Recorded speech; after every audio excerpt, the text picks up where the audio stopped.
मैं पाकिस्तान का वाहिद आदमी हूँ जिसकी पब्लिक तस्वीर लगी हुई है बाजवा साहब से गली मिलते हुए। आपने कभी किसी की नहीं देखी होगी, देखिए ना, फिर भी आपने देखी तस्वीर? फिर आपने वो तस्वीर देखी है? देखिए ठीक है ना, वो नेशनल डिफेंस यूनिवर्सिटी के दरवाजे पर है। ठीक है। मैंने कभी आज तक किसी पॉलिटिकल आदमी की आर्मी चीफ से गले लगे हुए तस्वीर नहीं देखी।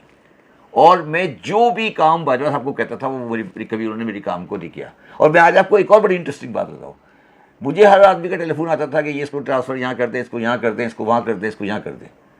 दो आदमियों ने मुझे कभी किसी ट्रांसफ़र के लिए पोस्टिंग के लिए नहीं कहा, एक फ़ौज ने और एक इमरान खान ने। कभी नहीं कहा? कभी। इमरान खान ने कभी मुझे नहीं कहा और फौज के किसी आदमी ने, बाजवा साहब ने इंस्ट्रक्शन दी हुई थी, बाजवा साहब ने इंस्ट्रक्शन दी हुई थी कि कोई बंदा शब्बर को किसी किस्म की ट्रांसफ़र पोस्टिंग के लिए नहीं कहेगा। मैं आज आपको ये बात कैटेगोरिकली कह रहा हूँ कि जितनी सपोर्ट पाकिस्तान में मुझे मिली है ना आर्मी चीफ की, इंस्टीट्यूशन आर्मी की थी, किसी को नहीं मिली। ठीक है। और नहीं, ये बात नहीं थी, पूरा हमारे पास एक कोऑर्डिनेशन टीम थी, उन्होंने पूरी एक कोऑर्डिनेशन टीम बनाई हुई थी जो मुझसे रेगुलरली आके मिलते थे, हमारा पूरा प्लान था। अच्छा, मुझे लगा था वो प्रेशर आप सह नहीं सके कि ट्रांसफर कर दे, इस पे साइन कर दे, नहीं स्टंट पास कर दे। नहीं, वो प्रेशर तो जो इस्लामाबाद का प्रेशर होता है। नहीं, देखिए प्रेशर में मैं कहाँ पे मैंने फिर वो कहा ना अक्टूबर की मीटिंग वाला, जब देखिए एक चीज़ होती है प्रेशर, एक चीज़ होती है परसेप्शन। जब मैंने ये एफबीआर की रिस्ट्रक्चरिंग की ना तो पूरी एफबीआर में बगावत हो गई। अच्छा, बगावत जब हो गई तो सब लोगों ने बात करी, तो इसमें जो जूनियर अफसर थे ना, जो अच्छा होता ही है कि वैसी बगावत होती है ना तो यंगस्टर को खड़ा कर देते हैं आगे। सही। तो उन्होंने यंगस्टर को खड़ा कर दिया, एक जनरल ऑफिसर्स आगे सारे। मैंने उन यंगस्टर ऑफिसर को अपने ऑफिस में बुलाया।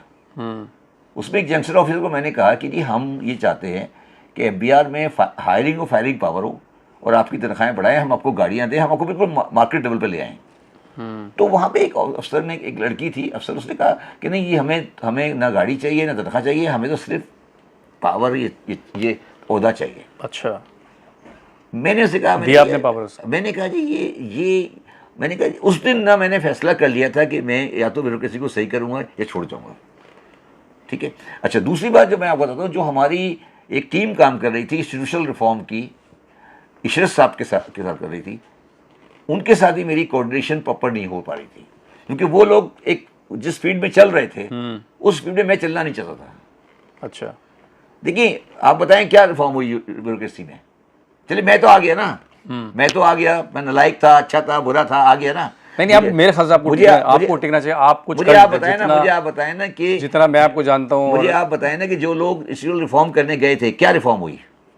क्या इंस्टीट्यूशनल रिफॉर्म हुई पाकिस्तान में? आप बताएं 3.5 साल के अंदर कोई इंस्टीट्यूशनल रिफॉर्म बिहार में हुई? मैं बार बार ये कहता था इन लोगों को, सर ये इस तरह नहीं होगा, ये काटना पड़ेगा, ये जख्म है, ये काटना पड़ेगा, ये एस्प्रिन से इलाज नहीं होगा इसका। वो नहीं मानते थे मेरी बात। अच्छा, फिर क्या हुआ? देखिए बात ये हुई कि जब मैंने ये देखा ना कि मैं सिर्फ वहाँ बैठ के एक ट्रांसफ़र, पोस्टिंग, आगे पीछे। दूसरी बात जब आई ना, जो सबसे बड़ा मुझे जो खौफ, मैं कहता हूँ छोड़ के आया मैं, वो खौफ जब आया जब मैंने देखा कि मेरे पीछे एक पूरा माफिया लगा। उस माफिया की कोशिश ये थी कि हम कोई शब्बर साहब की गलती पकड़ लें। वो कौन सी माफिया थी? हमारे ताजुर थे, बिजनेसमैन थे, प्रोफेशंस के लोग थे, ताजिर थे, सब थे। अच्छा, सब लोग शामिल। तो जब आप जा रहे हो तो बड़ा सपोर्ट कर रहे थे आपको? नहीं, शब्बर आ गया, किसी ने सपोर्ट नहीं, हमारी कम्युनिटी का आदमी है, हमारी सुनेगा, किसी ने सपोर्ट नहीं किया। देखिए बात कर, अच्छा उसमें क्या हुआ कि 3-4 बड़े से तो मेरी बात हुई है जो जॉइंट है कि शब्बर आ गया तो वो मैं अंडरस्टैंड करें। सुने आगे सुने। तो मैं कराची में आया था, आपको याद होगा, जब मैंने सिराज कासिम तेली को ये कहा था कि आप स्मगल सामान नहीं बेचे, मैं सारे कस्टम के अफसर निकाल लेता हूँ, याद है आपको?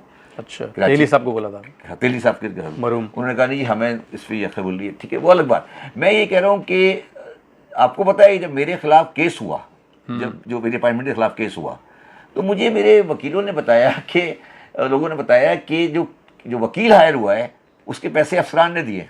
अच्छा जी, कि यार ये केस हो जाए।